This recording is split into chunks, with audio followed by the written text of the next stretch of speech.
तो देखो, जो हमारी पहले की क्लासें थी उसमें हमने क्वांटम यांत्रिकी में अब तक प्रकाश विद्युत प्रभाव, कॉम्पटन प्रभाव, डी ब्रोगली, डेविड जर्मर का प्रयोग पढ़ा और आज हम पढ़ेंगे हाइजेनबर्ग का अनिश्चितता का सिद्धांत। तो हाइजेनबर्ग का अनिश्चितता का सिद्धांत पहले भी सबने पढ़ रखा है और आप जानते हो क्या होता है हाइजेनबर्ग का अनिश्चितता का सिद्धांत, कि किसी भी कण के लिए एक साथ एक समय में उसकी स्थिति और संवेग की ज्ञात नहीं कर सकते। अगर हम एक साथ ज्ञात करेंगे तो उसमें क्या होती है त्रुटि। यदि स्थिति को यथार्थता से ज्ञात कर लेंगे तो संवेग में हो जाएगी और संवेग को यथार्थता से ज्ञात कर लेंगे तो उसकी कण की स्थिति में त्रुटि उत्पन्न हो जाती है। यानी कि किसी भी कण के लिए दोनों का मान जो होता है वो यथार्थ प्राप्त नहीं होता है, एक में त्रुटि होती है। यही क्या है हमारा हाइजेनबर्ग का अनिश्चितता का सिद्धांत। तो आज का हमारा टॉपिक है क्या होता है हाइजेनबर्ग का अनिश्चितता का सिद्धांत, कि गतिशील जो सूक्ष्म कण होते हैं, सूक्ष्म कण क्या क्या हो गया, जैसे इलेक्ट्रॉन हो गया, प्रोटॉन हो गया, न्यूट्रॉन हो गया, इनके लिए जो स्थिति और संवेग के मान एक समय में यथार्थता से हम ज्ञात नहीं किए जा सकते। यानी कि एक के में अगर हम एक को यथार्थता से ज्ञात कर ले तो दूसरे में क्या हो जाएगी, त्रुटि हो जाएगी। तो किसी गतिशील सूक्ष्म कण, अब सूक्ष्म कण की बात करें तो क्या हो गए, जैसे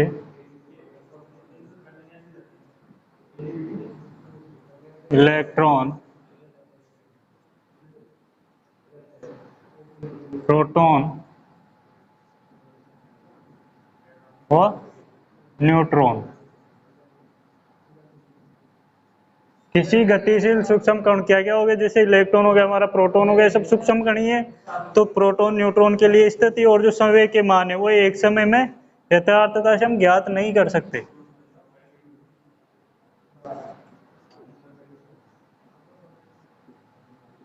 स्थिति और किसका, संवेग, संवेग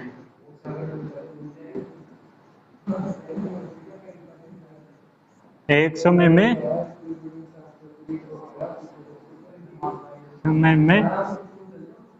यथार्थता से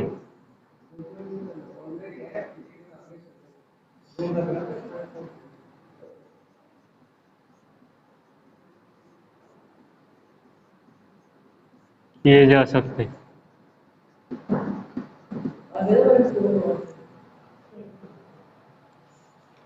ये था हमारा हाइजेनबर्ग का अनिश्चितता का सिद्धांत, जिसमें किसी भी जो सूक्ष्म कण होगा उसके लिए स्थिति और संवेग दोनों का मान हम एक समय में यथार्थता से ज्ञात नहीं की जा सकते। अगर मान लो यहाँ पे हम क्या करें, स्थिति का मान यथार्थता से ज्ञात कर ले, स्थिति का जो मान है यथार्थ रूप से ज्ञात कर ले, तो जो संवेग का मान है वो क्या हो जाएगा, अनिश्चित हो जाएगा। अगर हम स्थिति को क्या कर ले, यथार्थता से ज्ञात कर ले, अर्थ इसका स्थिति का यथार्थ मान ज्ञात कर ले, तो जो संवेग का मान है, संवेग क्या हो जाएगा, संवेग का मान अनिश्चित हो जाएगा, अनिश्चित। और अगर हम क्या करें, संवेग को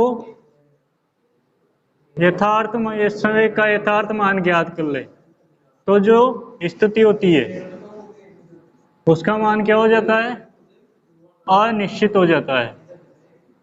यानी कि दोनों को एक साथ एक समय में यथार्थता से हम ज्ञात नहीं कर सकते, एक का मान में त्रुटि आ जाती है। यही हमारा इसका नियम हाइजेनबर्ग का अनिश्चितता का सिद्धांत है। अगर हम इसको गणितानुसार लिखे तो, गणित के अनुसार लिखे तो क्या लिख देंगे, स्थिति एवं संवेग के जो अनिश्चितताओं का गुणनफल होता है वो क्या होता है, h/4 का 4 के बराबर या फिर उससे क्या होता है, अधिक होता है। स्थिति और जो संवेग है दोनों का जो गुणनफल होता है वो h/4 के या तो बराबर या उससे अधिक होता है। तो गणितानुसार क्या लिख सकते हैं हम, स्थिति को हम कहां से प्रदर्शित करेंगे, डेल एक्स। त्रुटि आ रही है, ये त्रुटि होगी जो एवं संवेग, एवं जो संवेग है इसको डेल पी में अनिश्चितताओं का गुणनफल जो होगा संवेग में अनिश्चितताओं का गुणनफल किसके बराबर या अधिक? एच अपॉन 4 पाई के बराबर या फिर अधिक प्राप्त होता है।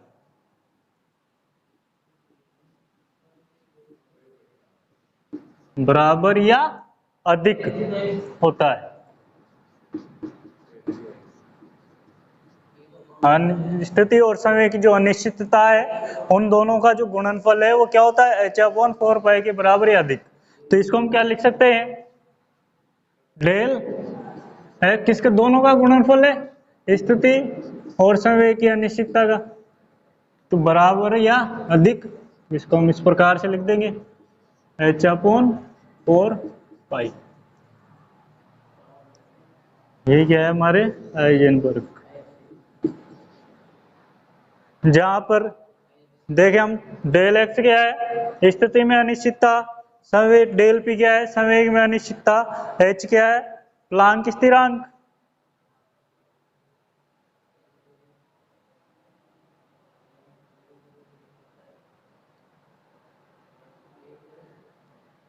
अगर हम देखें यहाँ पे जो डेल एक्स स्थिति और जो डेल पी यानी स्थिति और संवेग जो अनिश्चितता है, ये क्या होता है? अनिश्चितता का क्या है? गुणनफल जो है प्लांक की नियतांक की कोटि का होता है।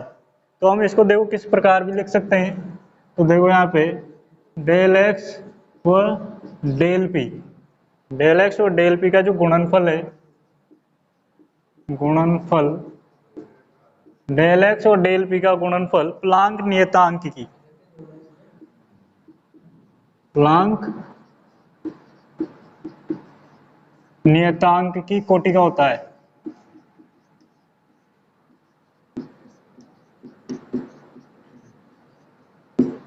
प्लांक नियतांक की कोटि का होता है। अतः जो अनिश्चितता है इन दोनों को, इसको देखो किस प्रकार प्रदर्शित कर सकते हैं हम। अतः अनिश्चितता को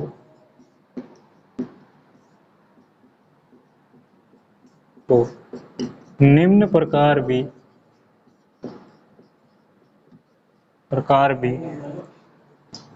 प्रदर्शित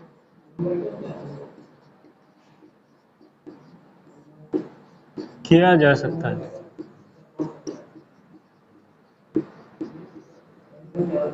देखो क्या लिख देंगे इसको? प्लांक नियतांक कोटि का तो डेल एक्स गुणनफल डेल पी किसके? एच के।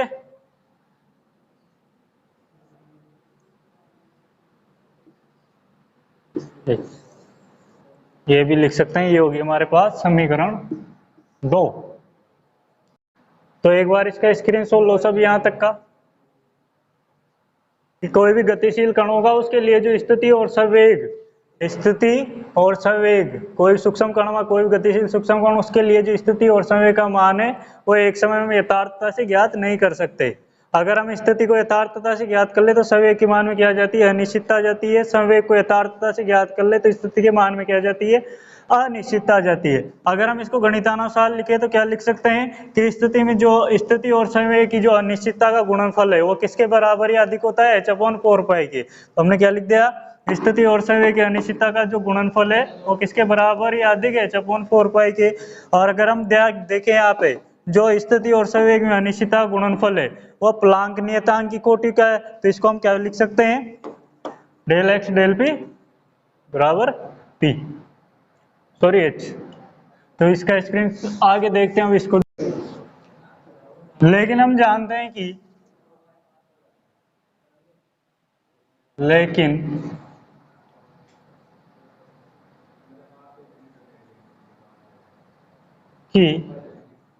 जो संवेग होता है, संवेग बराबर क्या होता है? द्रव्यमान इनटू वेग, ये होता है संवेग। तो क्या हो जाएगा? संवेग देखो क्या है? संवेग में अनिश्चितता डेल पी बराबर द्रव्यमान में क्या लिख देंगे? एम और वेग में अनिश्चितता होगी तो डेल वी। तो डेल पी बराबर क्या हो गया हमारा एम इंटू डेल वी। तो ये मान जो है उसको हम समीकरण 1 में रख देते हैं। ये मान समीकरण 1 में रखने पर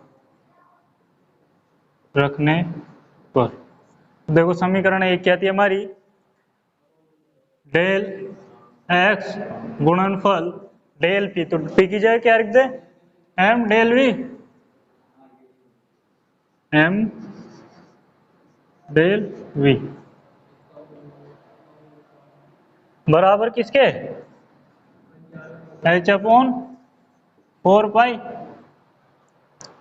तो क्या हो जाएगा डेल एक्स और डेल वी बराबर एच अपॉन 4 पाई, एम कहाँ चला जाएगा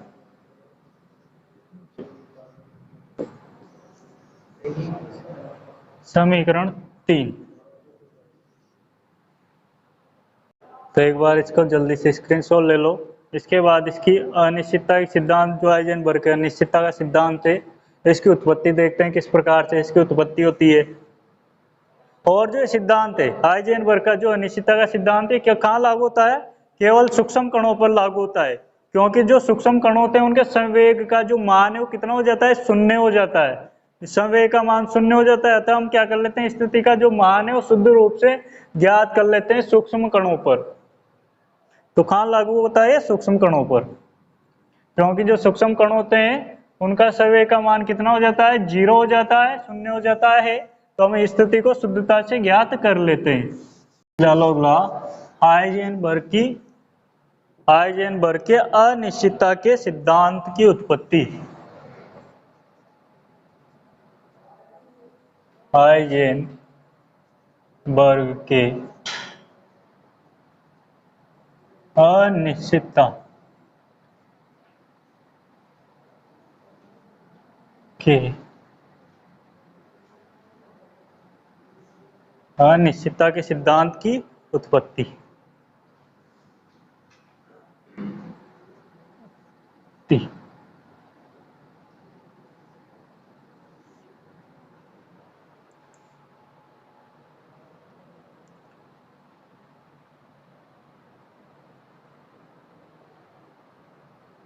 देखो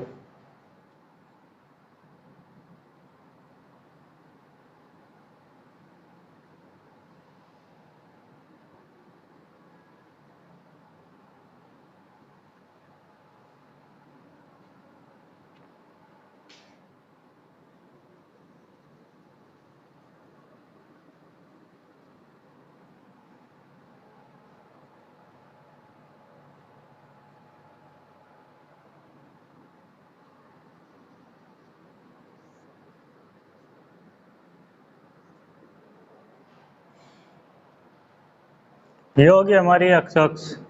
यहाँ पे देखो माना एक बिंदु है जहाँ पे ओ बिंदु, इस पे एक ओ बिंदु पे क्या रखा हुआ है इलेक्ट्रॉन रखा हुआ है, इलेक्ट्रॉन रखा हुआ है ओ बिंदु पर, ये इलेक्ट्रॉन हो गया हमारा। अब इसी इलेक्ट्रॉन पर हम क्या करते हैं फोटोन एक्स अक्ष के अनुदिश या यस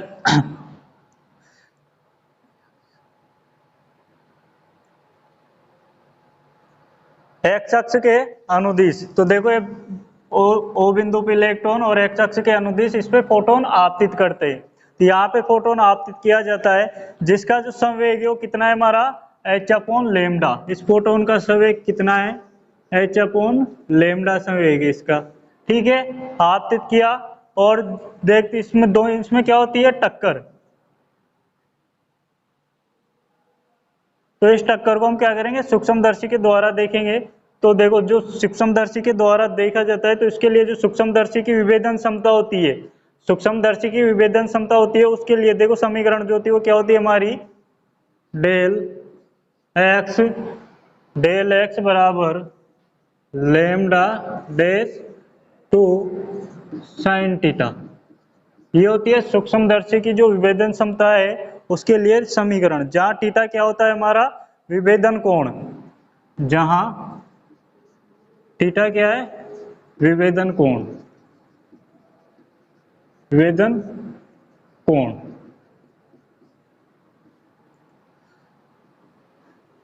कोई बिंदु ओ पे क्या रखा हुआ है, इलेक्ट्रॉन।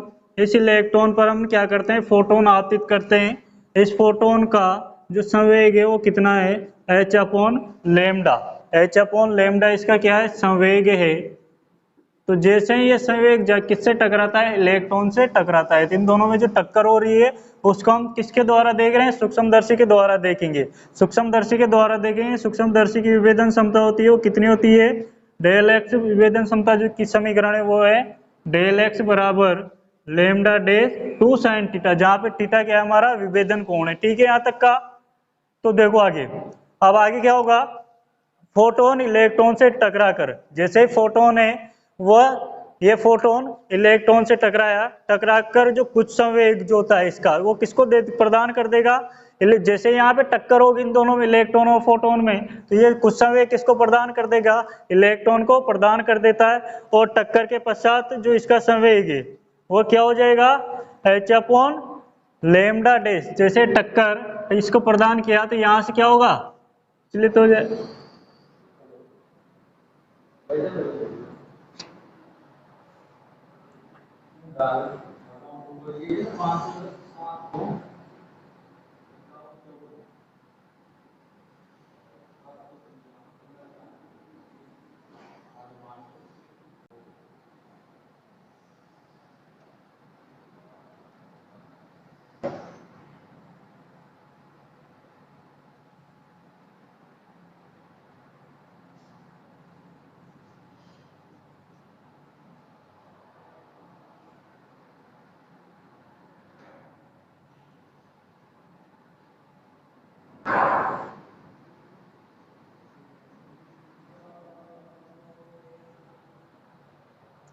तो देखो टक्कर हुई, टक्कर जैसे टकराया कुछ संवेग किसको दे दिया, इलेक्ट्रॉन को। तो टक्कर के बाद जो इलेक्ट्रॉन का संवेग है वो क्या हो गया हमारा, h अपॉन लेमडा डैश। इसका संवेग हो जाता है, ये दोनं दिशा में जा रहा है, देखो h अपॉन लेमडा डैश हो जाता है। और ये फोटोन जो है सूक्ष्मदर्शी में ओ ए, ये इसको नाम देते हैं ए, इसको नाम दे दिया हमने बी। ठीक है, तो ओ ए और जो ओ बी है, ये ओ ए हो गया, ये ओ बी हो गया। ये जो फोटोन है सूक्ष्मदर्शी में जो ओ ए ओ बी दिशाओं में प्रवेश कर जाता है दोनों में। ये देखो दोनों दिशा, ये ओ ए दिशा होगी हमारी, ये कौन सी होगी, ओ बी दिशा होगी। तो इन दोनों में प्रवेश कर जाता है।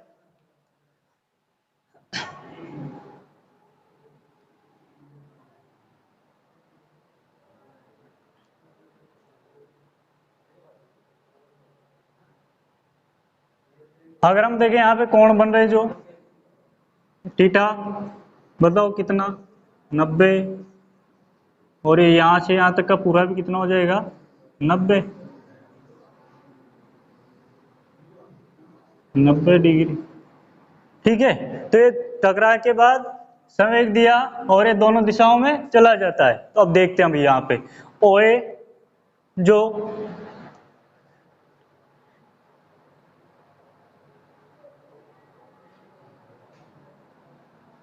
यदि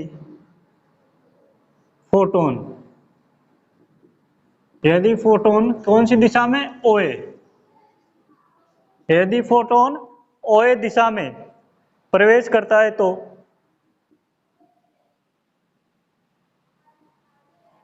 दिशा में प्रवेश करता है, अगर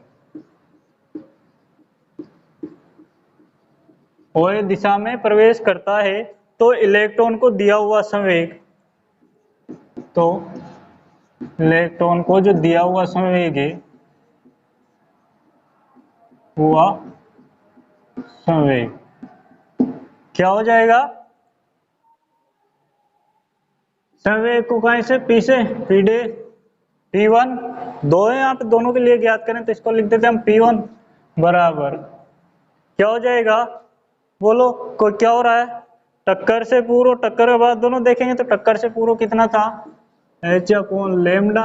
अगर इसमें से हम इसको घटा दे तो दिया हुआ संवेग यहाँ पे जितना देगा वो आ जाएगा, माइनस क्या कर दे अगर यहाँ पे इसका है संवेग का एच अपॉन लेमडा और टक्कर के बाद क्या हो रहा है एच अपॉन लेमडा डैश, तो ये जो पहले था उसमें से अगर बाद का घटा देंगे तो जिसे जितना दिया है उतना आ जाएगा हमारा, तो क्या कर देंगे एच अपॉन लेमडा डैश। और देखो कितने कोण बन रहा है यहाँ पे 90 डिग्री, तो क्या लिख देंगे कोस 90 माइनस थीटा, कोस 90 माइनस थीटा।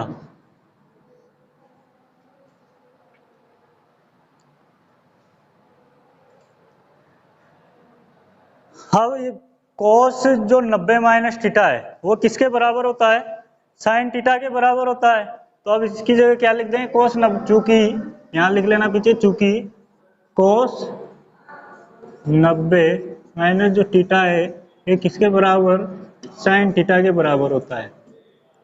क्या लिख देंगे हम यहाँ पे P1 बराबर H upon lambda minus H upon lambda dash, क्या लिख देंगे इसकी जगह साइन थीटा।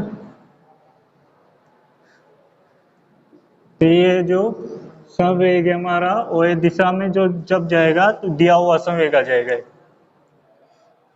अब इसी प्रकार से अगर फोटोन जो है वो कौन सी दिशा में ओबी दिशा में प्रवेश करे, ओबी दिशा में प्रवेश करे तो ओबी दिशा में दिया हुआ निकाल लेंगे इसी प्रकार से। पहले कितना था एच अपॉन लेमडा और टक्कर के बाद कितना हो गया एच अपॉन लेमडा डैश, तो इसमें से इसको घटा देंगे और जितना कोण है हमारा यहाँ पे वो लिख देंगे, यहाँ भी कितना है वही 90, तो कोस 90 पे प्लस हो जाएगा, इधर माइनस था तो इधर क्या कर देंगे एक बार प्लस कर देंगे, कोस 90 प्लस थीटा कर देंगे। और कोस 90 प्लस थीटा का मान भी कितना होता है बराबर किसके होता है साइन थीटा के बराबर होता है। तो देखो आगे करें अगर हम इसको, यदि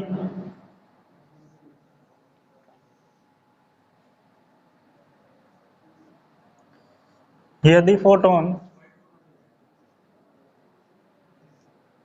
ओबी दिशा में, यदि फोटोन ओबी दिशा में प्रवेश करता है, प्रवेश करे तो इलेक्ट्रॉन को दिया गया संवेग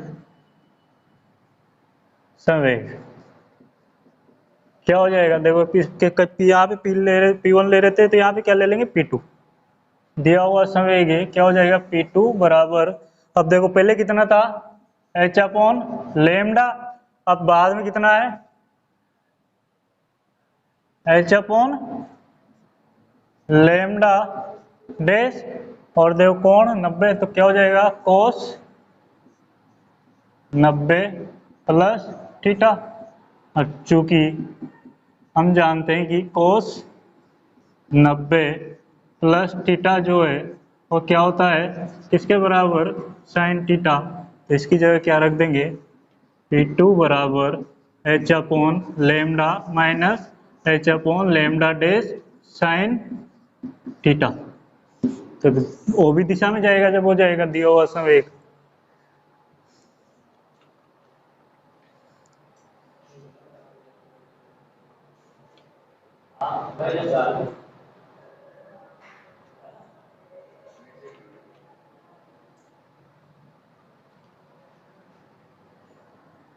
देखो एक चीज देखना है यहाँ पे कोस 90 डिग्री माइनस थीटा जो है वो तो होता है हमारा साइन थीटा, और कोस 90 प्लस थीटा होगा हमारा minus sine theta, minus sine theta.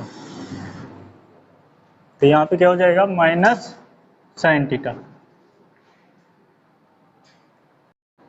अब देखो अगर हम इसको आगे गुणा करें तो क्या हो जाएगा P2 बराबर एच अपॉन लेमडा, और इसको गुणा करेंगे पूरे को तो क्या हो जाएगा प्लस हो जाएगा H upon lambda dash sine theta हो जाएगा। माइनस माइनस क्या हो जाएगा यहाँ पे प्लस हो जाएगा, प्लस आ जाएगा। तो एक बार इसका स्क्रीनशॉट लो, इसको आगे करते हैं। देखो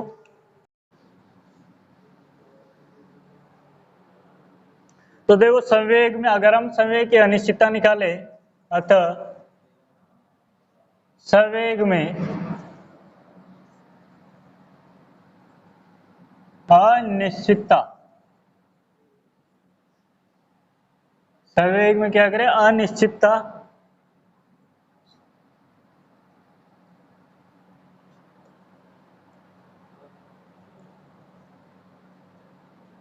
तक याद करेंगे। देखो यहाँ पे क्या हो जाएगा, अब देखो यहाँ पे इसका क्या है, P1 ये हमारा P2, दोनों का अंतर ज्ञात करेंगे, क्या लिख देंगे, डेल P बराबर क्या कर देंगे, P2 में से जो P2 है उसमें से P1 को घटा देंगे, ये दोनों का अंतर ही निकाल रहे हैं क्योंकि P2 माइनस P1 हो जाएगा डेल P बराबर, तो दोनों में घटा देंगे, जो मान थे हमारे अब रख देंगे, डेल P बराबर क्या हो जाएगा, P2 का मान कितना है, h upon lambda plus h upon lambda dash sine theta. देखो ये रहा P2 का h upon lambda plus h upon lambda dash sine theta, इसमें से क्या घटाना है, P1 को घटाना है, तो ये हो गया माइनस, ये रहा P1 हमारा क्या हो गया, h upon lambda minus h upon lambda dash sine theta. घटाओ, देखो क्या बचेगा, h को h से करेंगे क्या हो गया 2h, और कितना है हमारे पास साइन थीटा, इधर भी उधर भी है तो साइन थीटा, और क्या बचा है नीचे लेमडा, देखो सब में नीचे क्या जाएगा लेमडा डैश, यहाँ पे इसको करेंगे तो ये भी किस में चेंज हो जाएगा, प्लस में चेंज हो जाएगा, देखना इसको करके प्लस में हो जाएगा, सारों का कॉमन यहाँ पे देख लेंगे सबका, यहाँ भी एच एच एच एच तो सबका 2h हो गया, साइन थीटा दोनों का एक ले लिया हमने, साइन थीटा लेमडा था लेमडा, देखो ये प्लस का हो जाएगा यहाँ पे जब इसको सोल्व करेंगे, तो इससे ये तो खत्म, ये खत्म, तो क्या बचा 2h लेमडा, इधर लेमडा डैश आ गया और साइन थीटा। तो ये होगी हमारे पास समीकरण 2, पहली थी हमारी वो विभेदन क्षमता और दूसरी आएगी समीकरण 1 इंटू समीकरण 2, दोनों को गुणा करना है। तो देखो समीकरण 1 को समीकरण 2 से गुणा करेंगे, क्या हो गया, समीकरण 1 क्या थी, डेल एक्स बराबर क्या थी, डेल एक्स बराबर lambda del s upon 2 sine theta, ये थी, क्या हो जाएगा डेल एक्स, इससे कर रहे हैं क्या हो गया into del p into del p बराबर क्या हो गया लेमडा, क्या थी वो लेमडा डैश 2 साइन थीटा, यही थी हमारी समीकरण 1, इसको हम क्या कर रहे हैं गुणा किससे कर रहे हैं, इस वाले से कर रहे हैं, इंटू क्या हो गया 2h sine theta upon lambda dash, देखो लेमडा डैश से लेमडा डैश कट गया, 2 साइन से 2 साइन कट गया है, 2h ही बचा ओनली, क्या बचा del x into del p बराबर क्या बचा h, ये था हमारी प्लांक की कोटि, ये थी ना प्लांक की कोटि, हमने वहां पे देखा था जब स्थिति और समय एक जो अनिश्चितताओं का गुणनफल है वो किसकी कोटि का होता है, प्लांक की कोटि का होता है, ये लिखा था हमने पहले, यही सिद्ध होता है, ठीक है, तो हमारा हाइजेनबर्ग का अनिश्चितता का सिद्धांत आ गया होगा सबको। अब है हमारा अगला टॉपिक क्वांटम संख्याएं, तो देखो अगला टॉपिक है हमारा क्वांटम संख्याएं, क्वांटम संख्याएं कहाँ काम आती है हमारे पास, तो देखो जो किसी भी परमाणु में जो उपस्थित इलेक्ट्रॉन होता है उस इलेक्ट्रॉन की उपस्थिति का पता लगा जिन संख्या लगाने के लिए जिन संख्याओं का क्या आवश्यकता होती है उन्हीं को हम क्या कहते हैं क्वांटम संख्याएं कहते हैं, यानी कि परमाणु में किसी परमाणु में उपस्थित इलेक्ट्रॉन की संख्या का पता लगाने के लिए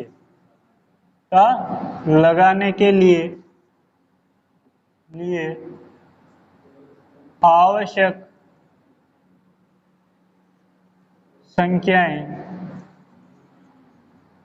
संख्याएं क्या कहलाती है, क्वांटम संख्याएं कहलाती है।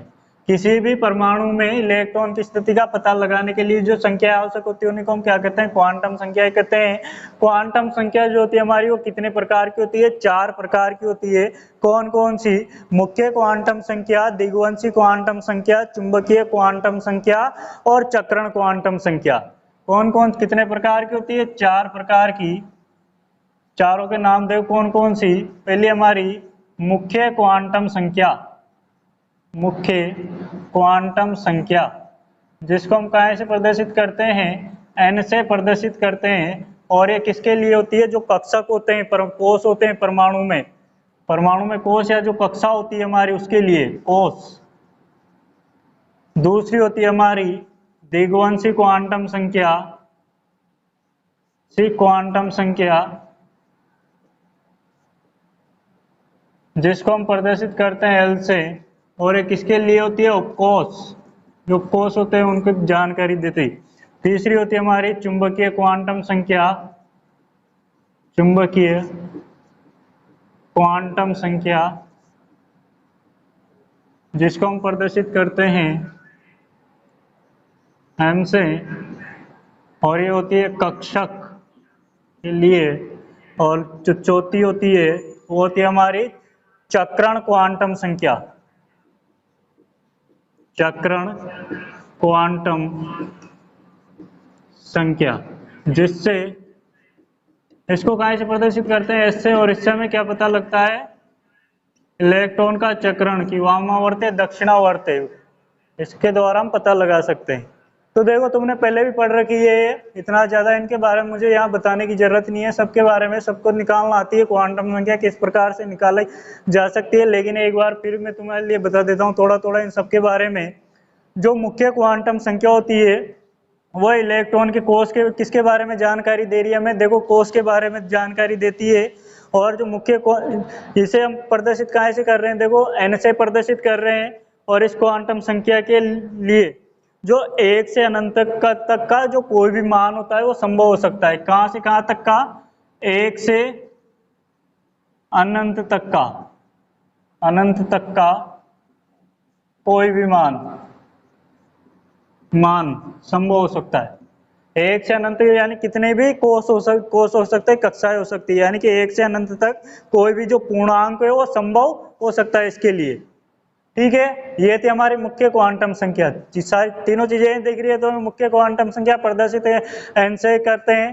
किसके बारे में जानकारी देती है? कोष के बारे में। इसके लिए जो मान है 1 से अनंत तक का कोई भी पूर्णांक मान हो सकता है। ठीक है, दूसरी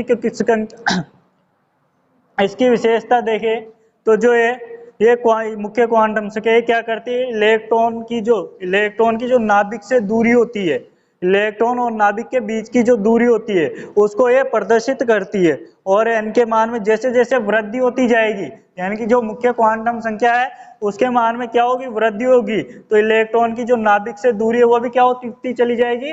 बढ़ती हुई चली जाएगी। जैसे जैसे n का मान बढ़ेगा उसकी जो दूरी है वो भी क्या होती है? बढ़ती हुई चली जाती है। और इसका जो फॉर्मूला है वो सबको पता ही है। इलेक्ट्रॉन में अधिकतम जो कोष में इलेक्ट्रॉनों की अधिकतम संख्या किसके दो कौन सा फॉर्मूला होता है? 2n², सबको आता है। n क्या है? कक्ष या कोष की संख्या 1 होगी तो 1 रख देंगे, 2 होगी 2 रख देंगे, 3 होगी तो 3 रख देंगे। और इसके द्वारा हम इलेक्ट्रॉनों की संख्या निकाल रहे हैं कि किस कक्षा में कितने इलेक्ट्रॉन भरे जा सकते हैं। ठीक है यहाँ तक।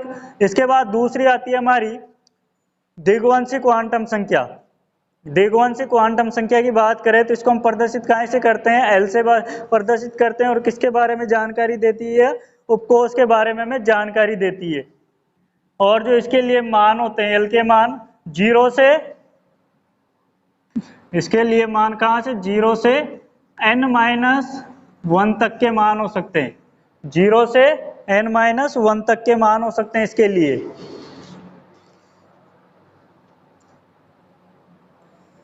इसके बाद बात करें तीसरी चुंबकीय क्वांटम संख्या, जो किसके बारे में जानकारी देती है? हमें कक्षक के बारे में जानकारी देती है। और जो इसको हम कहाँ से प्रदर्शित करते हैं? m से प्रदर्शित करते हैं। और जो m के मान है वो किस पे निर्भर करते हैं? l के मान पर निर्भर करते हैं। कहाँ से कहाँ तक के होते हैं? m के मान -l से कहाँ तक? +l तक के मान होते हैं। यानी जितनी को हमारे पास दिग्वंशी आएगी वहां -L से +L तक के मान होंगे इसके। और लास्ट है जो सबको पता ही है, चक्रण क्वांटम संख्या +12 या फिर -12।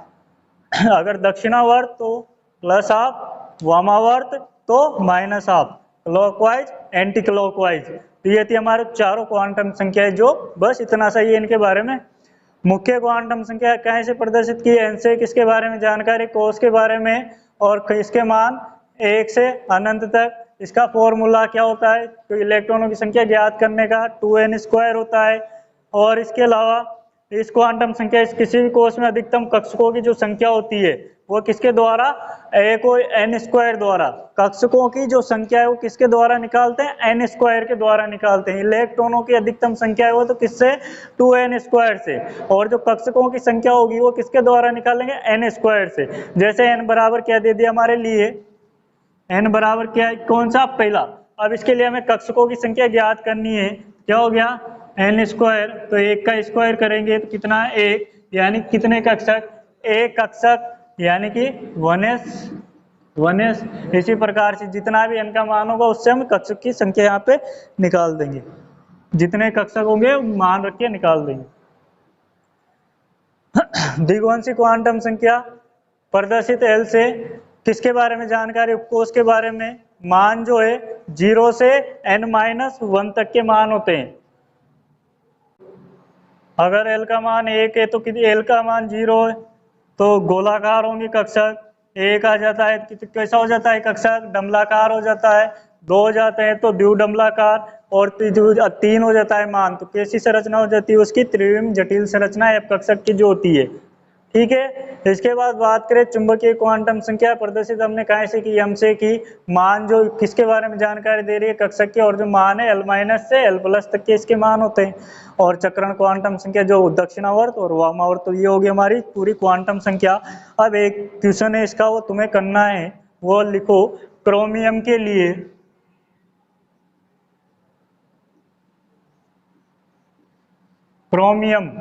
लिए सभी इलेक्ट्रॉनों के लिए सभी क्वांटम संख्याएं लिखिए।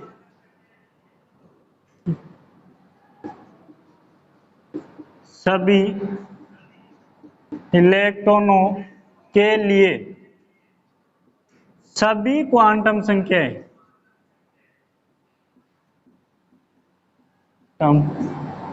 संख्याएं लिखिए।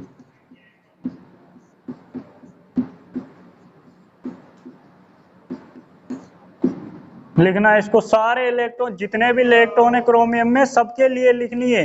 1 के लिए, 2 के लिए, n बराबर 1, L M ऐसे सारी संख्या लिखनी है। और प्रत्येक इलेक्ट्रॉन के लिए मुख्य भी लिखनी है, दिग्वंशी भी लिखनी है, उसके बाद चुंबकीय भी लिखनी है, चक्रण भी लिखनी है, और प्रत्येक इलेक्ट्रॉन के लिए लिखनी है। क्रोमियम का कितना होता है, 24, तो 1 से लेके 24 तक के जो सारे इलेक्ट्रॉन है उसके लिए, सबके लिए लिखना है इसको। एक और लिखो क्वेश्चन, किसी परमाणु के अंतिम इलेक्ट्रॉन, किसी परमाणु के अंतिम इलेक्ट्रॉन के लिए जो n है, n बराबर कितना है हमारा, 3। जो मुख्य क्वांटम संख्या कितनी है, 3, और जो दिग्वंशी क्वांटम संख्या है वो है हमारी 2, दिग्वंशी क्वांटम संख्या 2, और जो चुंबकीय क्वांटम संख्या है वो है हमारी +1,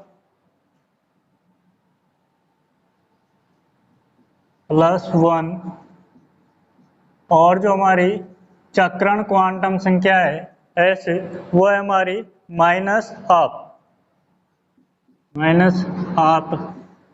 है। तो तत्वों का परमाणु क्रमांक एवं प्रतीक लिखिए। तो तत्व का परमाणु क्रमांक व प्रतीक लिखिए। लिख करना देखे दोनों से क्वेश्चन। क्रोमियम के लिए निकालना है सभी क्वांटम संख्या। और दूसरा क्वेश्चन है हमारा, वो क्या है कि किसी कोई तत्व हमारे, कोई परमाणु है अंतिम इलेक्ट्रॉन के लिए, जो उसके लिए मुख्य क्वांटम संख्या 3 है, दिग्वंशी 2 है, चुंबकीय +1 है और चक्रण क्वांटम संख्या जो कितनी है -12 है। तो यहाँ पे हमें क्या करना है, उस तत्व का परमाणु क्रमांक और प्रतीक लिखना है। परमाणु क्रमांक वो क्या लिखना है, प्रतीक लिखना है। ठीक है, तो ये वो आज की क्लास यहीं समाप्त करते हैं। कल की क्लास होगी जिसमें हम पढ़ेंगे श्रोडिंगर तरंग समीकरण। निम्नलिखित समस्या प्रॉब्लम नंबर 4।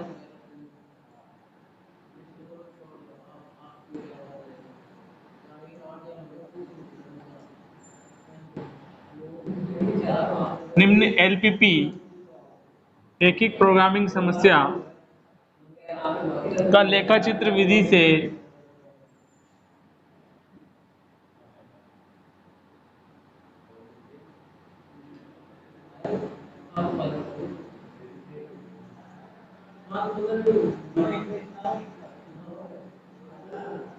हल ज्ञात कीजिए। ठीक है, अभी अपन ने 3 प्रॉब्लम कर ली और प्रॉब्लम करेंगे। इसमें मैक्सिमम दे रखा है आपको, मैक्सिमम जेड अधिकतम कीजिए। मैक्सिमम जेड कितना दे रखा है 2x1 प्लस x2, और इसमें जो प्रतिबंध दे रखे हैं आपको वो क्या दे रखे हैं आपको, प्रतिबंध अपन को 3 दे रखे हैं। इसमें दे रखा है, पहला प्रतिबंध दे रखा है आपको 4x1 प्लस 3x2। दूसरा प्रतिबंध क्या दे रखा है अपन को, लेस देन इक्वल, सॉरी पहला प्रतिबंध है 4x1 plus 3x2 less than equal 12। दूसरा प्रतिबंध दे रखा है आपको 4x1 plus x2 less than equal 8। और तीसरा प्रतिबंध क्या दे रखा है अपन को 4x1 minus x2 less than equal 8। 3 प्रतिबंध है। एंड ऋणोत्तर प्रतिबंध कितने दे रखे हैं आपको, x1 greater than equal 0, x2 greater than equal. ये प्रॉब्लम है अपने पास, इसको लेखाचित्र विधि से अपन का क्या करना है, इसका हल याद करना है। तो जो प्रोसेस है अपन का, उसी प्रोसेस को अपन इसमें अपनाते हैं। ठीक है, तो पहला प्रोसेस क्या है अपने पास, सबसे पहले दिए गए प्रतिबंध जो दे रखा है अपन को, उसमें मौजूद सभी असमीकाओं को समीकरण के रूप में लिखेंगे। ठीक है, सॉल्यूशन देखो आप। सबसे पहले गिवन एलपीपी क्या दे रखी है आपको, गिवन एलपीपी मैक्सिमम जेड बराबर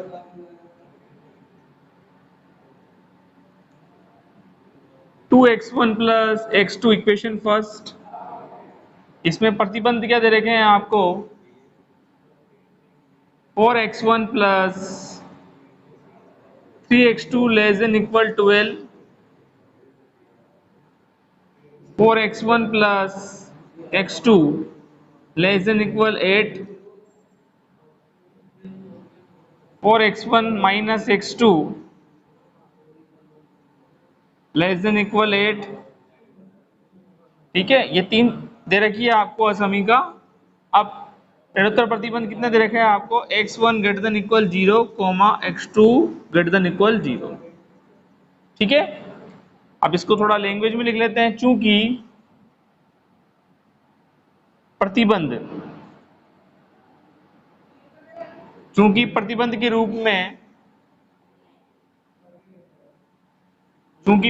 के रूप में दी गई, चूंकि प्रतिबंध के रूप में दी गई सभी असमीकाओं को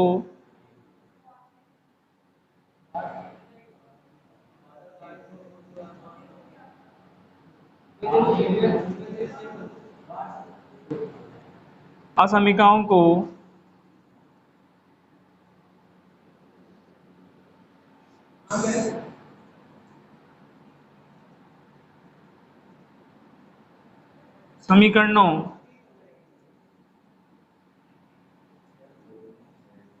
के रूप में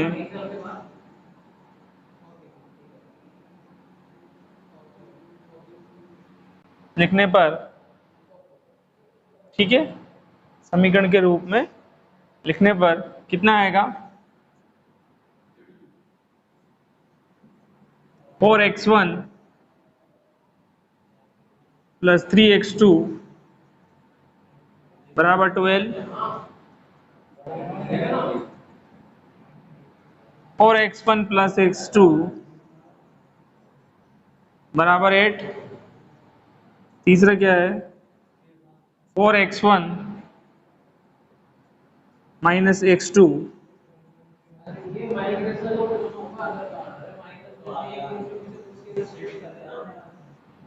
4x1 माइनस x2, ठीक है। इक्वेशन नंबर 2 ये हो गई, 3 और ये 4, 4x1 प्लस 3x2 बराबर 12, 4x1 प्लस x2 बराबर 8, 4x1 माइनस x2 बराबर 8, ठीक है। 2 3 4 ये हो गया अपने पास, इक्वेशन हो गई। अब ये तीनों इक्वेशन हो गए, अब इनका क्षेत्र निकालेंगे अपन। तो पहला जो पॉइंट है लिखो इसके अंदर, फर्स्ट असमीका जो दे रखी है आपको, फर्स्ट असमीका, फर्स्ट असमीका मतलब प्रतिबंध जो दे रखा है आपको, फर्स्ट असमीका क्या है अपने पास 4x1 plus 3x2 less than equal 12। First असमीका जो दे रखी है 4x1 plus 3x2 less than equal 12 द्वारा प्रदर्शित क्षेत्र,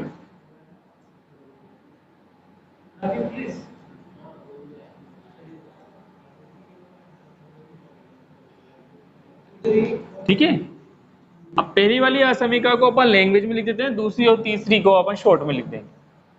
देखो चूंकि समीकरण 2 क्या है मेरे पास 4x1 प्लस 3x2 बराबर 12, यह आपकी इक्वेशन दे रखी है। मैं फर्स्ट पॉइंट डालो, ए पॉइंट,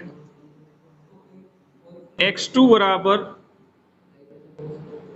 0 पर, बी पॉइंट x1 बराबर 0, कोऑर्डिनेट कैलकुलेट कर लेंगे अपन। x2 बराबर 0 रखेंगे तो x1 की वैल्यू कितनी आएगी मेरे पास, x1 की वैल्यू कितनी आएगी 3, ठीक है। और x1 बराबर 0 रखेंगे तो x2 की वैल्यू कितनी आएगी मेरे पास 4, ठीक है। तो इसके दो बिंदु आ गए आपके पास, ठीक है। कितने आ गए, दो बिंदु आ गए, आ गया। इसलिए समीकरण 2 निर्देशीय अक्षों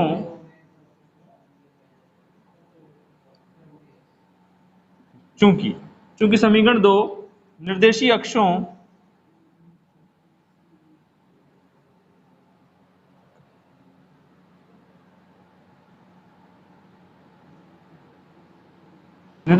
को क्रमशः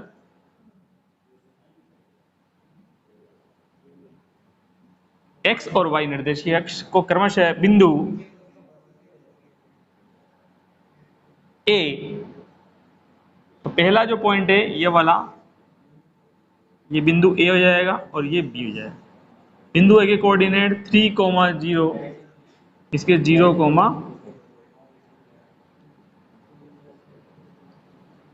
बिंदु A 3,0 व बिंदु B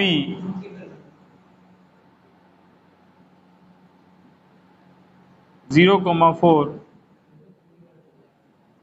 पर मिलती, ठीक है। तथा असमीका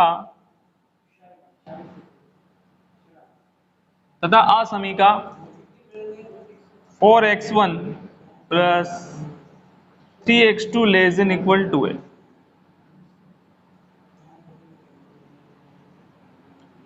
को मूल बिंदु पर, असमीका में मूल बिंदु, असमीका में मूल बिंदु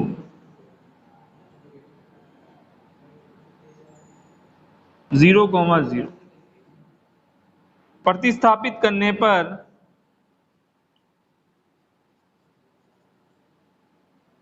मूल बिंदु प्रतिस्थापित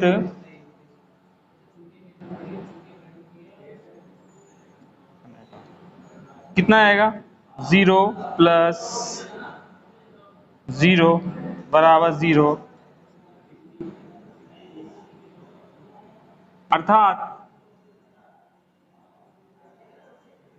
असमीका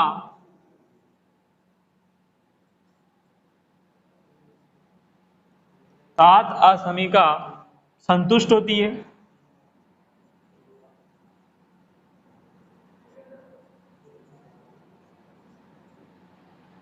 इसलिए इस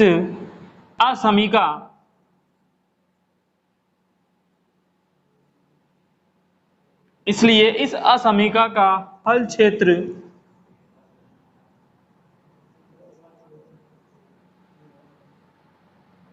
मूल बिंदु की ओर होगा। मूल बिंदु 0 0 की ओर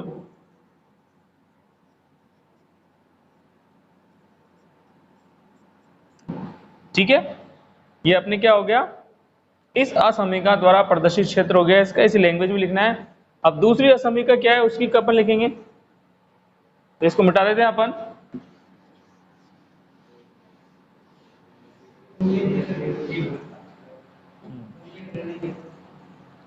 तो ये इसको मैं इधर लिखेंगे ना। सेकंड स्टेप पे सेकंड पॉइंट क्या लिखेंगे? असमीका सेकंड वाली यही है,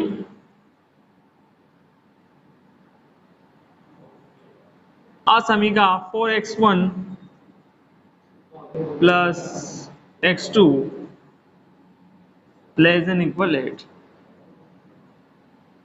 ठीक है, द्वारा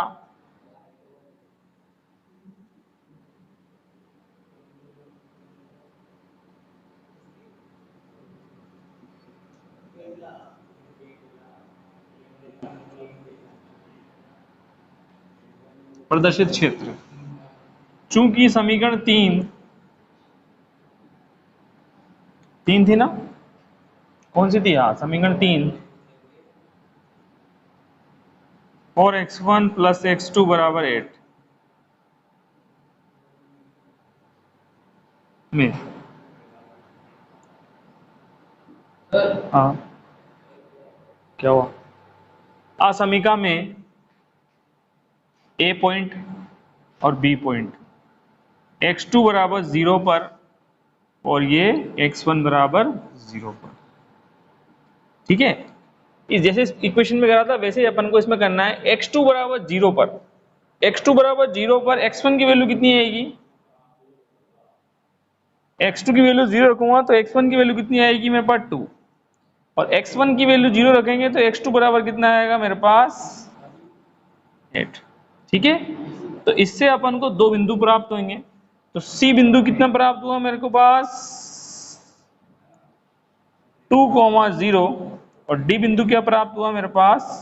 0,8, ठीक है। इससे भी हमें दो बिंदु प्राप्त हो गए, ठीक है। अब इस असमीका का हल क्षेत्र देखना है, अर्थात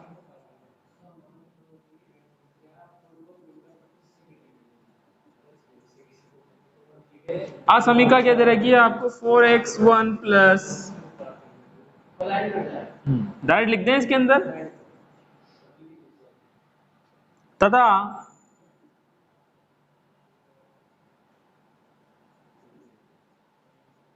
असमीका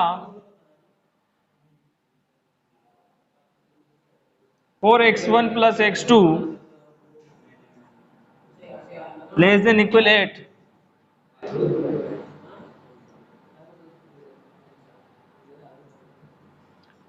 में मूल बिंदु 0 0 प्रतिस्थापित करने पर ठीक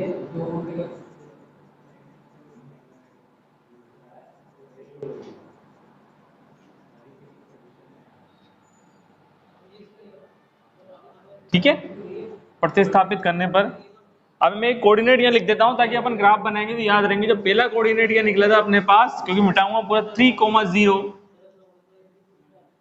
और दूसरा कोऑर्डिनेट क्या था 0,4। ठीक है, ये फर्स्ट असमीका वाला सी और डी, ये कोऑर्डिनेट क्या निकाले मैंने 2,0 और 0, ये सेकंड असमीका का। ठीक है, इसको लिख लिया अपन ने। प्रतिस्थापित कर देंगे तो कितना आएगा मेरे पास, देखो आप इधर,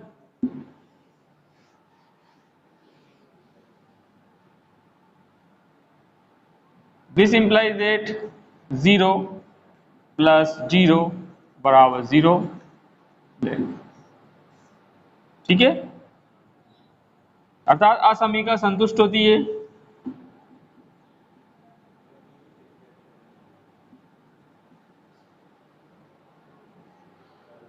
असमीका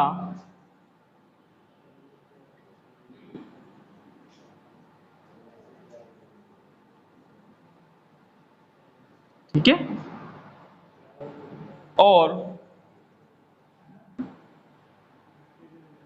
इसका हल क्षेत्र,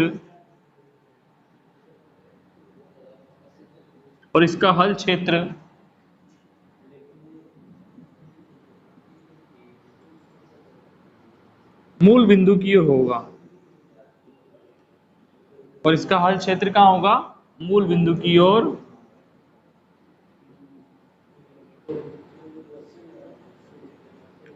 तीसरी असमीका क्या है, देखो आप तीसरा पॉइंट डालें आप।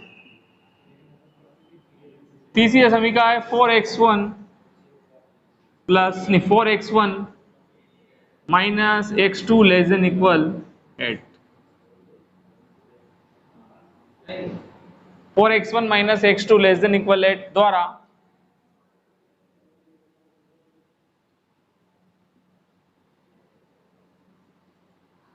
प्रदर्शित क्षेत्र। ठीक है, समीकरण नंबर 2 होगी, 3 होगी, 4। समीकरण नंबर 4 से, समीकरण नंबर 4 क्या थी मेरे पास, 4x1 - x2 = 8।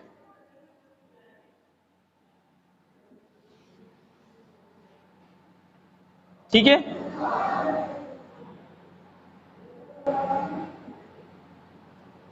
में इसमें भी 2 पॉइंट लिख लें, ए और बी। x2 = 0 और x1 = 0 पर। ठीक है, समीकरण नंबर 4 x2 = 0 और x1 = 0 पर। तो x2 = 0 पर x1 की वैल्यू कितनी आई 2, और x1 = 0 पर x2 की वैल्यू कितनी आई -8।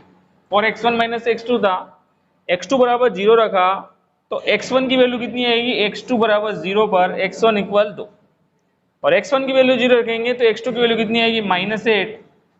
तो 2 बिंदु प्राप्त हो इससे, सी डी। तो ये हो गया था E और F।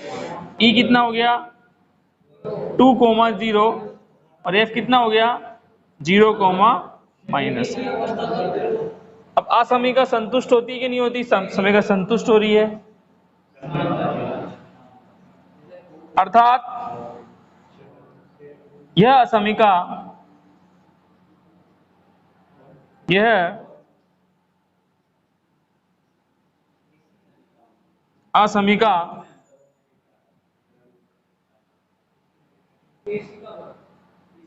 अर्थात इस असमीका में मूल बिंदु प्रतिस्थापित करने पर, अर्थात इस असमीका में मूल बिंदु प्रतिस्थापित करने पर यह भी संतुष्ट होती है।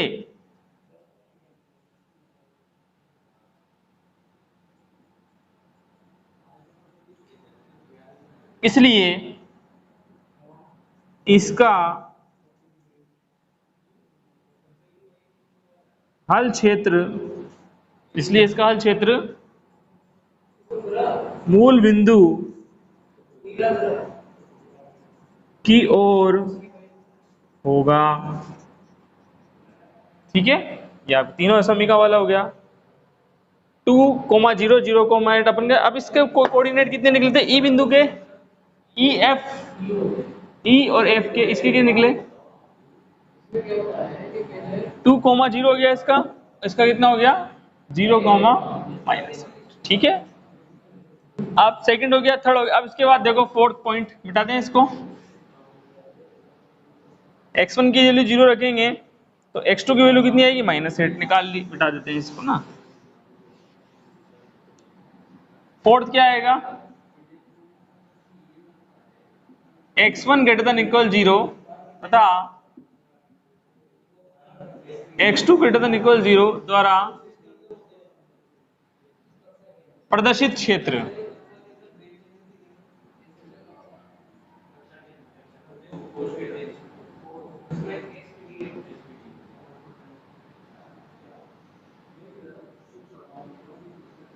ठीक है, द्वारा प्रदर्शित क्षेत्र। देखो, चूंकि फर्स्ट क्वाड्रेंट, प्रथम चतुर्थांश का प्रत्येक बिंदु, चूंकि फर्स्ट क्वाड्रेंट मतलब प्रथम चतुर्थांश का प्रत्येक बिंदु इन दोनों असमीकाओं इन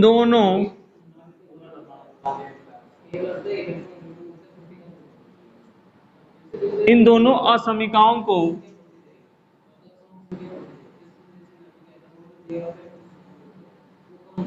संतुष्ट करता है, इसलिए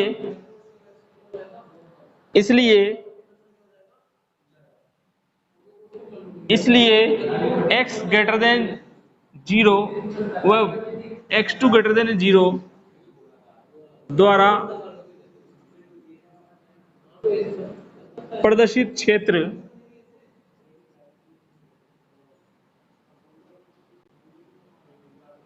फर्स्ट क्वाड्रेंट है।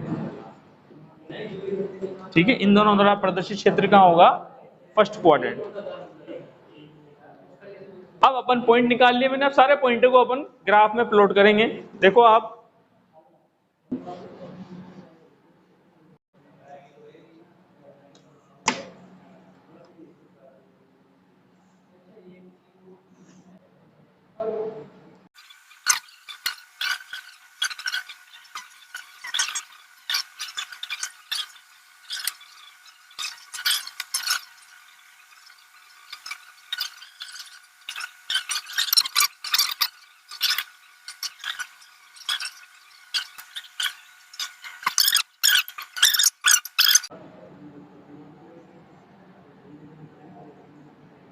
ठीक है,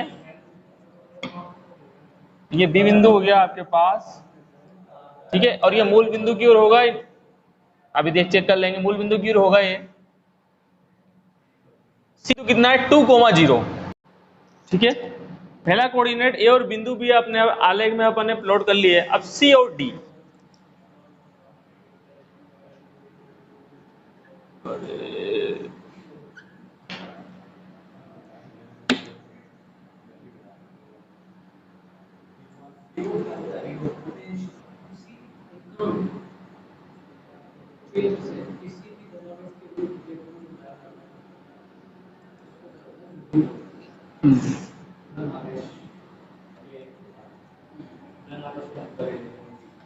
ठीक है, ये मूल बिंदु की ओर था तो तीर का निशान इधर। ठीक है, अब ये दूसरी रेखा है, इसका क्या होगा? ये भी मूल बिंदु की ओर है तो ये भी, इसका भी कितना आएगा? इधर आएगा। दो रेखा प्लॉट होगी। अब इसमें ये एक बिंदु आ रहा है, इसको देखेंगे बाद में। ठीक है,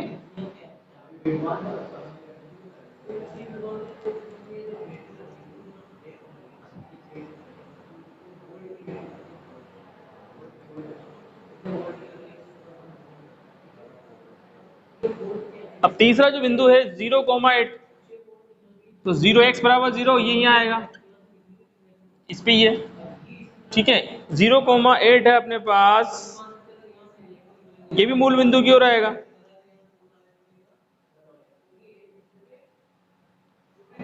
ठीक है। और चौथा कोऑर्डिनेट कितना है 0,-8, 0,8 लग दिया अपन ने, 0 आ जाएगा यहाँ, ठीक है। 0,8 हो गया, इसमें 2,0 हो गया। अब 2,0 एक और आ रहा है अपने पास जो अपन ने प्लॉट कर ही रखा है यहाँ पर, और 0,-8 ऑलरेडी यहाँ प्लॉट हो रहा है। तो रेखा का हो गया ये जो मूल बिंदु, तो इसका जो क्षेत्र आएगा वो क्या आएगा, ये आएगा एक तो, और ये इसके बीच में इसका एरिया कैलकुलेट हो गया। ये बिंदु निकालना पड़ेगा, प्रतिच्छेद बिंदु। तो अपन ग्राफ से इसमें कर लें।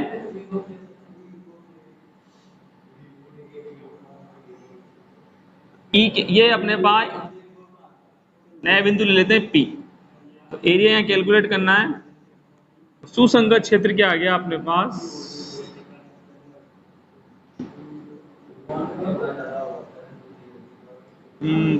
ये बिंदु A, बिंदु B, बिंदु O, ये कौन सा था, कौन सा ये मेरा 2,0, ये वाली लाइन कौन सेकंड वाली थी ना, 2,0 C बिंदु, C और P, ठीक है। ये निकल गया आपके, इसका क्षेत्र निकालना है अपन को, P बिंदु कैलकुलेट करना पड़ेगा।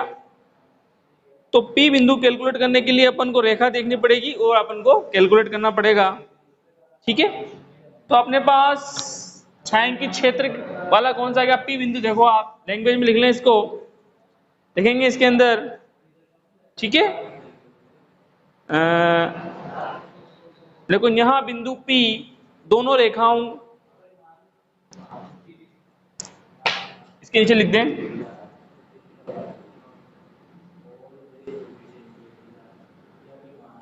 यहां बिंदु P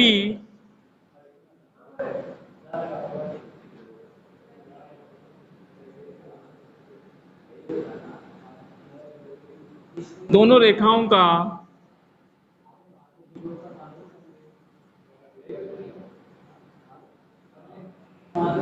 प्रतिच्छेदन है। क्योंकि यहां बिंदु P दोनों रेखाओं का प्रतिच्छेदन है, इसलिए तो पहली रेखा कौन सी, ये वाली सेकंड वाली, और ये फर्स्ट रेखा है। तो फर्स्ट रेखा क्या थी मेरे, 0,242, 0,2 नहीं, फर्स्ट रेखा तो ये थी, और ये वाली 0,2 सेकंड रेखा। तो दोनों, फर्स्ट रेखा क्या होगी अपने पास, 4x1 + 3x2 = L, और 4x1 + x2 = 8, ठीक है। ये आ गया आपके पास। तो इक्वेशन नंबर ये कहती है मेरे पास, सेकंड नंबर थी, ये थर्ड थी। अब इनको मैं क्या कर दें, ऐड कर दें, जोड़ने पर, जोड़ने घटाने पर, इसको घटा दें अपन, minus minus minus cancel, 2x2 4, x2 = 4 आ जाएगा। P कोऑर्डिनेट है, तो x2 की वैल्यू कितनी आ जाएगी, 2, ठीक है। तथा x1 कितना आएगा, x2 की 4 आ गई, 4 आएगा, 1, x1 कितना आ जाएगा, 1। जो B बिंदु निकला मेरा 10,15, ठीक है। जो B बिंदु निकलेगा आपके पास, तो ये AP आ जाएगा, ये A बिंदु आएगा, यहाँ बनेगा ये, और एक रेखा और जाएगी इससे, जो बना देते हैं अपन, लास्ट वाली नहीं बनाई मैंने, 2,0 यहाँ है, 0,8 यहाँ है, तो ये रेखा हो जाएगी, इसको भूल गए अपन, उसको देख लेते हैं।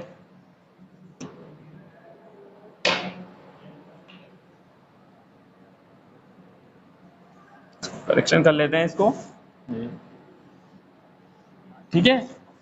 ये था, और ये मूल बिंदु के विपरीत था। मूल बिंदु के विपरीत था ये आ जाएगा इधर, तो एरिया क्या हो जाएगा इसका, ये आ जाएगा पूरा। ठीक है, इसमें जो कोऑर्डिनेट, ये ए नया कोऑर्डिनेट आ गया आपके पास।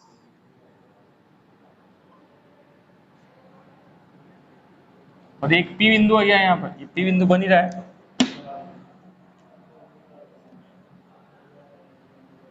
यहाँ पर ठीक है, अपने पास कौन सा कोऑर्डिनेट है, जो रेखा जा रही थी इससे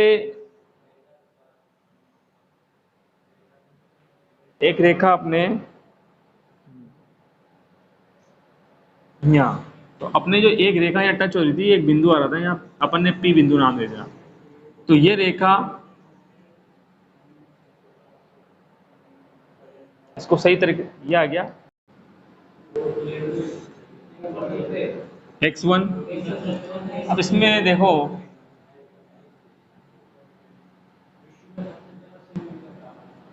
दो, तीन और ये 4,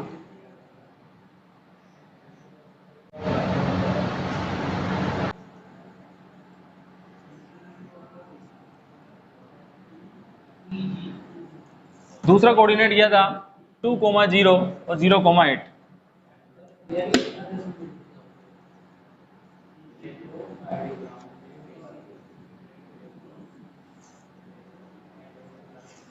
ठीक है, ये आ गया, ये बिंदु को कट रहा है तो देख लेंगे इसमें। तीसरा बिंदु क्या था 2,0 0,-8। तो पहला कोऑर्डिनेट निकाल लिया अपन ने, एक रेखा हो गई, दूसरी रेखा ये होगी अपने 0,4 2,0। ठीक है, अब इसके बाद एक रेखा,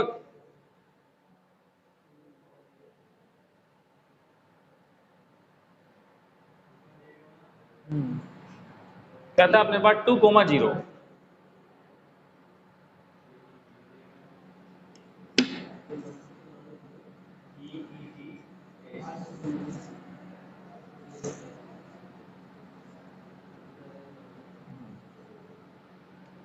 ठीक है, अब इसका जो अपना क्षेत्र निकलेगा वो देखो आप, अब सही बना अपना ग्राफ।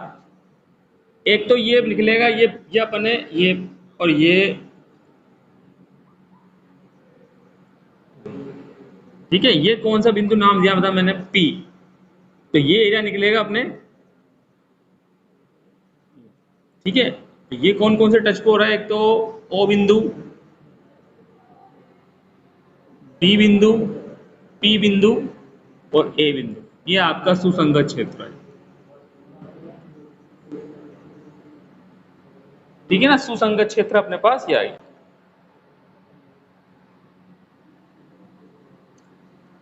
अब यहाँ छायांकित क्षेत्र वाला जो पार्ट है वो P बिंदु निकालना है अपन को, 4 बिंदु निकल गए इसमें, P बिंदु कैलकुलेट करना है। तो P बिंदु देखें, रेखा किस किस पे, P बिंदु पे रेखा एक तो 0,2 और 8, सेकंड रेखा, सेकंड जो रेखा थी वो क्या थी मेरी, सेकंड रेखा 4x1 प्लस x2 बराबर 8। ठीक है, और इधर वाली कौन सी थी, एक तो सेकंड रेखा पर और एक फर्स्ट रेखा पर। फर्स्ट रेखा क्या थी मेरी, 4x1 प्लस 3x2 बराबर 12। ये माइनस करा, ये माइनस करा, ये माइनस करा, ये कैंसिल हो गया, ये -2x2 माइनस के 4, तो x2 की वैल्यू कितनी आई, यहाँ 2 आ गई। तो P बिंदु में, P कोऑर्डिनेट में x2 की वैल्यू कितनी है, 2। अब x1 निकालना है,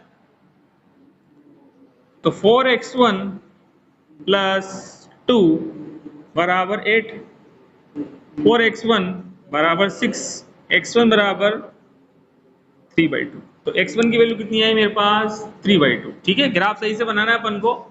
अब देखो, ये मूल बिंदु के विपरीत था, ये मूल बिंदु के विपरीत आ गया, ये मूल बिंदु के अंदर था, ये मूल बिंदु के अंदर आ गया, मूल बिंदु के अंदर था, ये मूल बिंदु के अंदर आ गया। ठीक है, अब इसमें लैंग्वेज में लिख लेते हैं, अपन पॉइंट निकाल लिया अपन ने। अब इसके अंदर लिख देंगे कि छायांकित क्षेत्र, पहले लैंग्वेज में ये लिख लिया अपन ने, इसका प्रतिच्छेद हो गया, तो लिख देते हैं इसमें, यहां बिंदु P, देखो यहां बिंदु P जहां बिंदु P समीकरण 2 व 3 का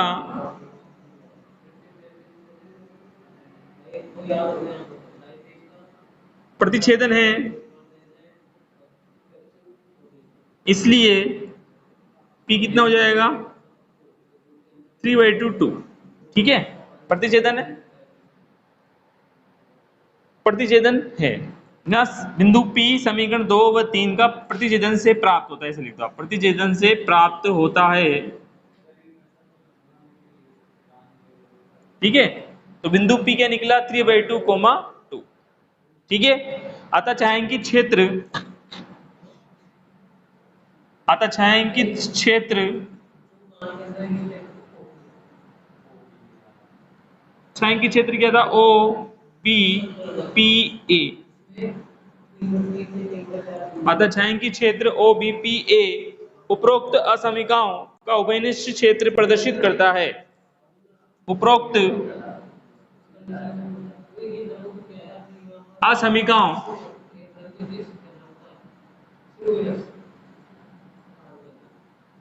का उभयनिष्ठ क्षेत्र प्रदर्शित करता है, इसलिए यह क्षेत्र दी गई LPP, इसलिए यह क्षेत्र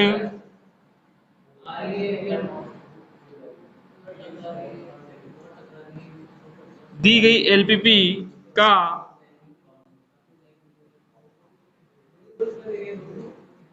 सुसंगत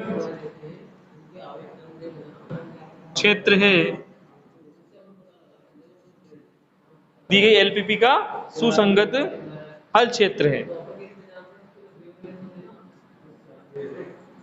ठीक है। अब इधर लिख देता हूं मैं।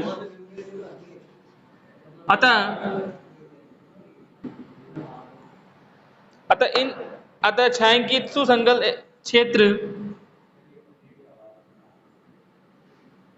अतः छायांकित सुसंगत हल क्षेत्र,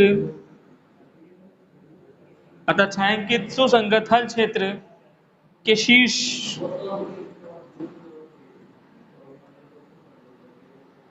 के निर्देशांक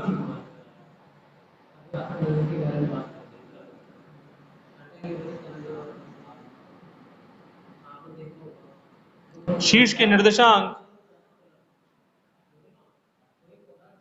O 0,0 B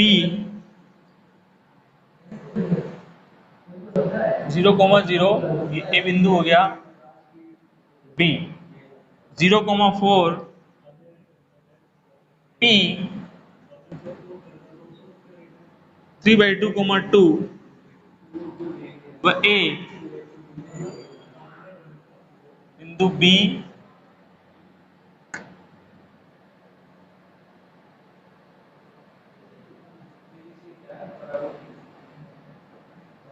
बिंदु C आएगा यहाँ O B P C, ठीक है ना। बस C 2,0 है। इन बिंदुओं पर उद्देश्य फलन का मान, अतः इन बिंदुओं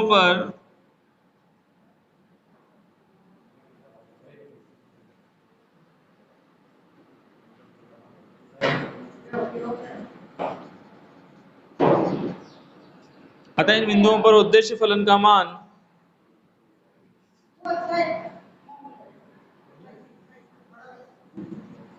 निम्न सारणी में दिए गए हैं। सारणी देखते हैं आप।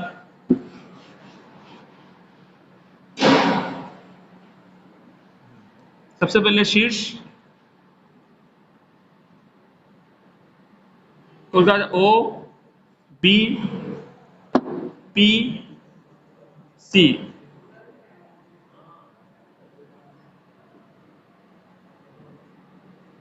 X1 X2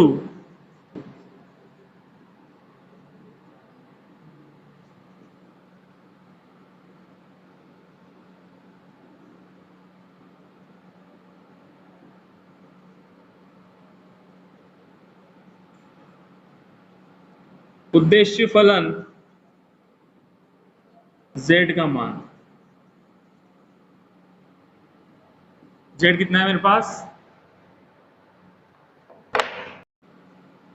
ओ बिंदु कितना है 0 0, बी बिंदु कितना है 0 4, पी बिंदु कितना है 3/2, 2 और सी बिंदु कितना है 2, 3/2 2। ठीक है, जेड का मान निकालना है इसका, तो बिंदु ओ पर जेड कितना आएगा, बिंदु ओ पर जेड कितना आएगा 0, तो इसका कितना आएगा जेड बराबर 0, जेड बराबर 4, जेड बराबर कितना आएगा 3/2, तो 3 आ जाएगा 6, 2 कैंसिल हो जाएगा, 6 + 2 8, और इस पे जेड कितना आएगा 4। ठीक है,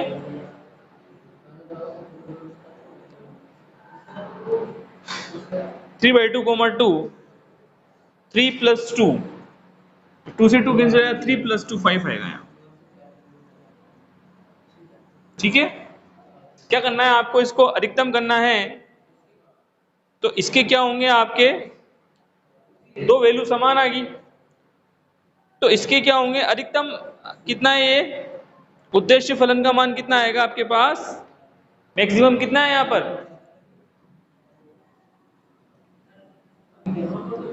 4, मैक्सिमम कितना आएगा सॉरी 5, तो अपन क्या बोल देंगे इसके अंदर, सारणी से स्पष्ट है कि उद्देश्य फलन का मान बिंदु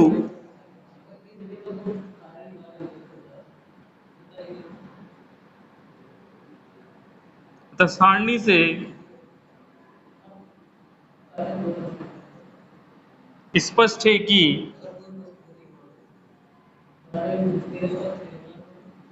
उद्देश्य फलन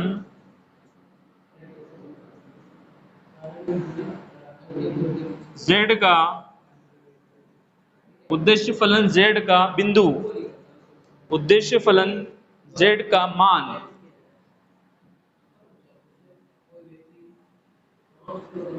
बिंदु P 3/2, 2 पर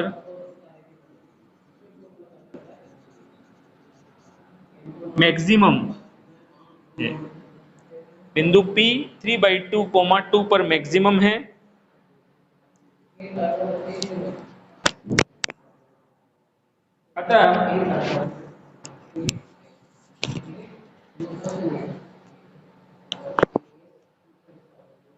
अतः x1 बराबर 3/2, x2 बराबर 2, इसलिए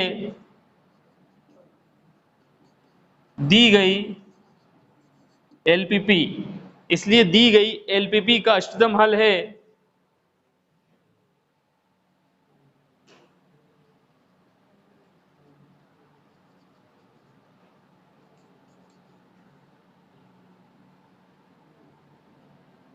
x1 बराबर 3/2, x2 बराबर 2 तथा मैक्सिमम z बराबर 5। ये इसका आंसर है। ऐसे ही अपन को आगे की प्रॉब्लम करनी है। अब मैं कल आपको आप परिबद्ध वाले प्रॉब्लम कराऊंगा ना, अनंत हल वाली भी करा दिया आपको, सिंपल वे में करा दिया आपका। अपन को बस मैंने की ग्राफ सही तरीके से बनाना, बिंदु सही निकालना है। ठीक है, अपन का पहले ग्राफ में गलती हो गई थी, रेखा सही नहीं आई तो दोबारा बनाया, फिर अपन का एरिया कैलकुलेट हो गया इसके अंदर। ठीक है, अब नेक्स्ट क्लास आपकी जियोलॉजी की है।